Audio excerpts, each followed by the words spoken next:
studios of Cromwell Middle School to Connecticut, America, planet Earth, and the Milky Way. This is CMS Student News.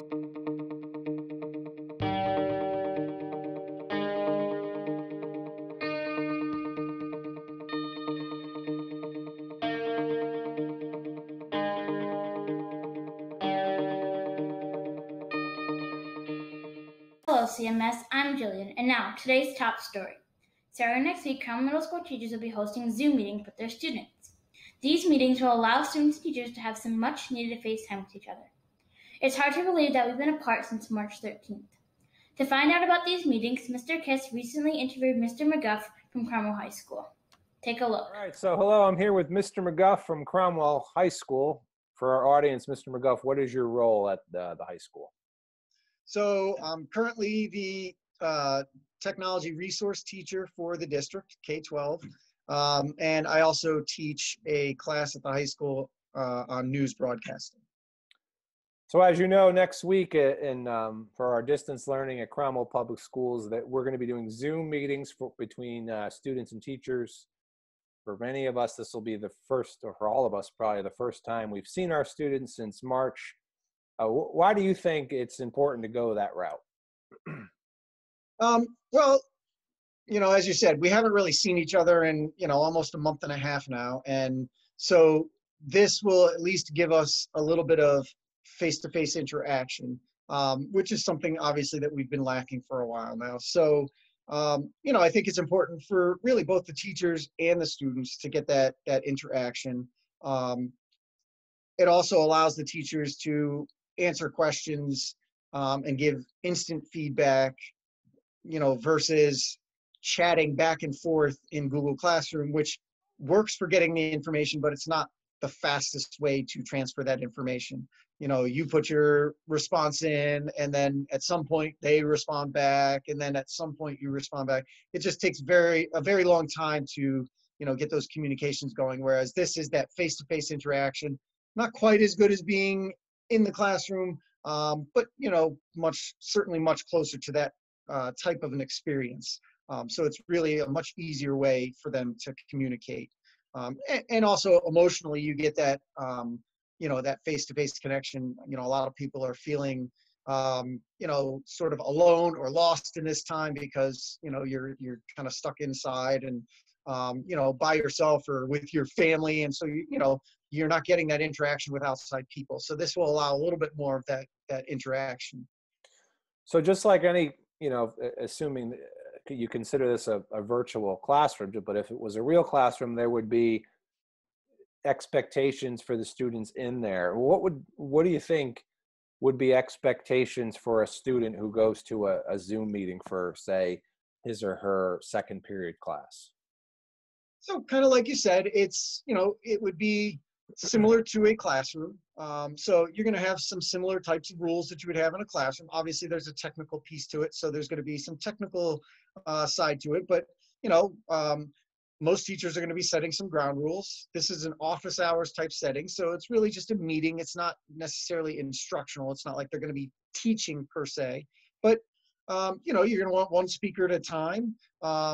In general, when I host a meeting, even with adults, I generally expect everybody to stay muted when they're not talking, and that's really just to keep the audio going well for everybody. If everybody's unmuted, a lot of times you'll get echo and feedback, and it really makes the audio hard to follow in that regard. So when you're not the one speaking, it's good practice to have your audio muted.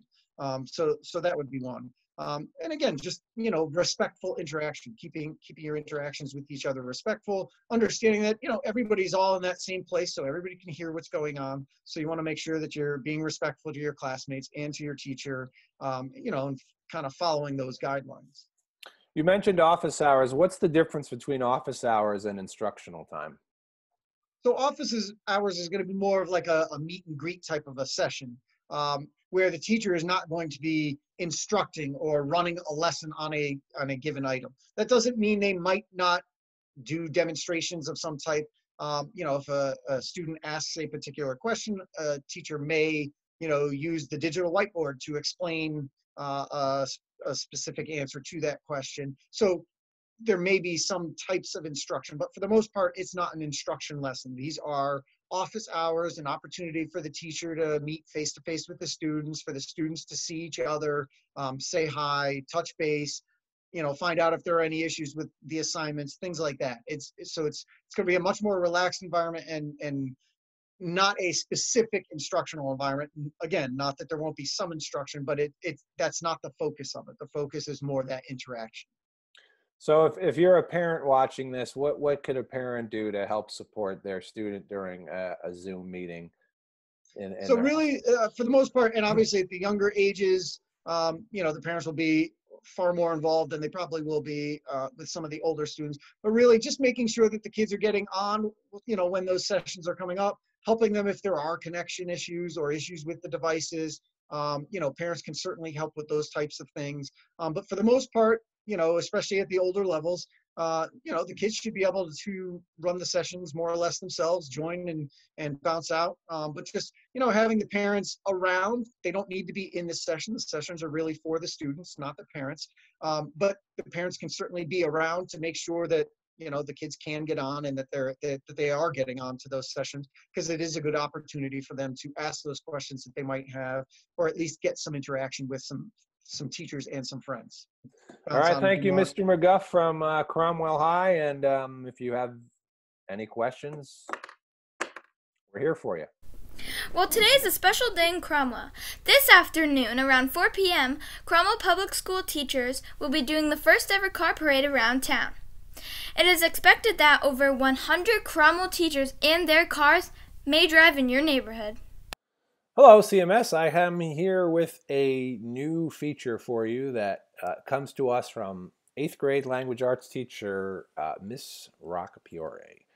She does a Word of the Week challenge in her class when her class is actually, in school. So we thought we could do that virtually, and here's how it's going to work. Each week, starting today, I'll give you, she's given me a list of words. I'll pick one of those words. I'll share it with you in this broadcast.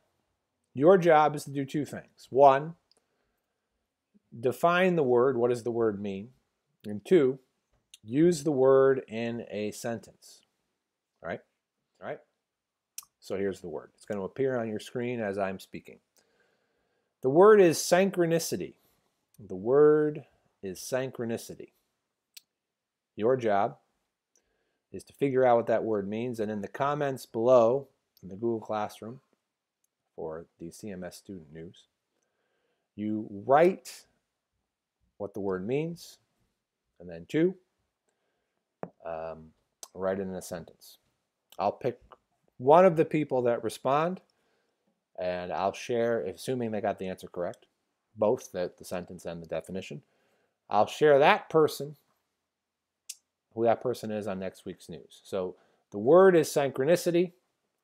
Define what it means and use it in a sentence. Now, thank you, CMS. That is our show. Good morning. Have a pleasant Friday.